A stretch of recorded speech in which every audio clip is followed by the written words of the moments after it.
किसी व्यक्ति को अगर ये लगता है कि एलियंस नहीं होते तो मैं उनका यह भ्रम तोड़ता हूँ और आपको बता दूं कि सिर्फ हमारी मिल्की वे गैलेक्सी में ही हमारे सूरज जैसे 10 करोड़ सूरज है और हमारे यूनिवर्स में मिल्की वे गैलेक्सी जैसे 2 लाख करोड़ गैलेक्सी और है। और क्या आपको पता है कि हमारे यूनिवर्स में हमारे सोलर सिस्टम जैसे 200 बिलियन ट्रिलियन सोलर सिस्टम है और इसी यूनिवर्स में 50 सेक्सटिलियन प्लैनेट्स जीवन के लायक है। तो क्या आप कह सकते हैं कि अनंत ब्रह्मांड में हमारे पृथ्वी पर जीवन हो सकता है? और ये देखिए, यूनिवर्स के बाद भी ये सभी यूनिवर्स जो दिख रहे हैं इसको मल्टीवर्स कहते हैं। अब तो आप अनुमान लगा ही सकते हैं कि हम इस अनंत ब्रह्मांड में अकेले नहीं हैं और एलियंस है भी तो वो आज तक छुपे क्यों हैं? आखिर क्या राज है एलियन के छुपे रहने का? आज हम 4 थ्योरीज पर बात करेंगे जो इस पहेली को सुलझाने का काम करता है। पहला थ्योरी का नाम है द रेयर अर्थ थ्योरी।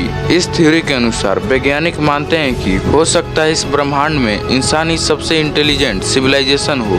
दूसरा theory the great silence theory है। इसके मुताबिक हो सकता है कि एलियंस इतने ज्यादा एडवांस हो कि वे अपना समय देना जरूरी नहीं समझते। तीसरा थ्योरी है द ग्रेट फिल्टर थ्योरी। इस थ्योरी के अनुसार इस ब्रह्मांड में एक ऐसा फिल्टर है जिसके कारण एक लिमिट तक एडवांस होने के बाद बहुत पहले ही विलुप्त हो चुके हैं और अगली बारी हमारी है। और चौथा द ईयरली बर्थ थ्योरी। इसके अनुसार हो सकता है कि ब्रह्मांड में जीवन की शुरुआत सबसे पहले पृथ्वी पर ही हुई हो और इंसान ही सबसे इंटेलिजेंट हो।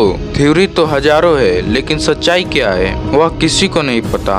और आप इन थ्योरी के बारे में क्या कहना चाहते हैं? और क्या आपको पता है कि एक रिसर्च के अनुसार मिल्की वे गैलेक्सी में ही 10,000 बुद्धिमान एलियन की प्रजातियां मौजूद है। दरअसल यह 1950 में शुरू हुआ जब एंड्रिक फेर्मी ने पूछा कि सारे एलियंस कहाँ है। देखिए, ब्रह्मांड विशाल है और वहाँ जीवन का उत्पादन करने के लिए पृथ्वी जैसी कई ग्रह है तो हमें वहाँ से संपर्क क्यों नहीं मिल रहे हैं? लेकिन फिर भी लगभग 76 वर्षों के बाद हमें कोई ठोस उत्तर नहीं मिला है। फिर 1951 में एक्स्ट्राटेरेस्ट्रियल जीवन की खोज के लिए पहली ऑर्गेनाइजेशन इंटेलिजेशन इंस्टीट्यूट जो कि जीवन की उत्पत्ति और स्वभाव को खोजने, समझने और समझाने का कारण बना, तब फ्लाइंग ड्रैक ने एक इक्वेशन प्रस्तुत किया जिसे ड्रैक इक्वेशन कहा जाता है, जो विभिन्न फैक्टर्स का उपयोग करती है और हमारे गैलेक्सी में एक्स्ट्राटेरेस्ट्रियल प्रजातियों की संख्या निकाल देती है। इसका रिजल्ट करीब 10,000 आए हैं। और आप तो ये जानते ही हैं कि 1977 में एक रहस्यमय सिग्नल मिला जो 72 सेकंडों तक चला। वैज्ञानिकों ने इसे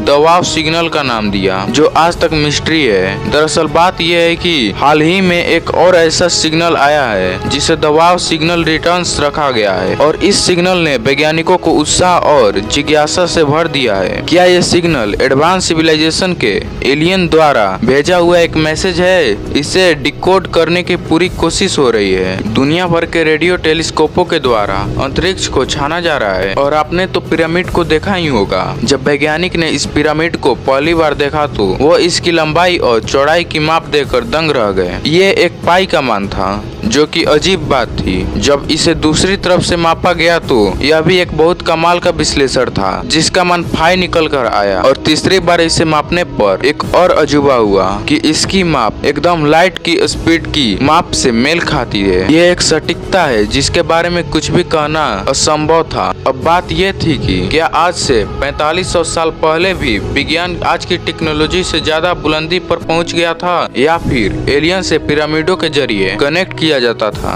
या फिर कुछ और? फिर स्टीफन हॉकिंग ने ऐसा क्यों कहा कि हमें कभी भी बाहरी जीवन से संपर्क नहीं करना चाहिए? स्टीफन हॉकिंग हमेशा ही कहते हैं कि हमें आने वाले 10,000 सालों में किसी भी बाहरी जीवन से संपर्क नहीं करनी चाहिए क्योंकि हम इंसान अभी भी विज्ञान और तकनीक के रूप में सिर्फ एक बच्चे के समान हैं। पर आपको लगेगा कि हम इंसान विज्ञान और तकनीक के रूप में बहुत आगे हैं क्योंकि हम अंतरिक्ष को 2-3 बार घूम कर आ गए हैं। मगर अभी भी हम इंसानों की इतनी औकात नहीं है कि हम एक दूसरे ग्रह पर जाकर बस सके। इसलिए हम अंतरिक्ष से आए किसी भी सिग्नल का जवाब नहीं देते हैं। अगर हमने सिग्नल भेज दिया और किसी गलत सभ्यता के हाथों में वह सिग्नल लग जाए तो हम उनके लिए वो चूहे बन सकते हैं जिन पर हम एक्सपेरिमेंट किया करते हैं।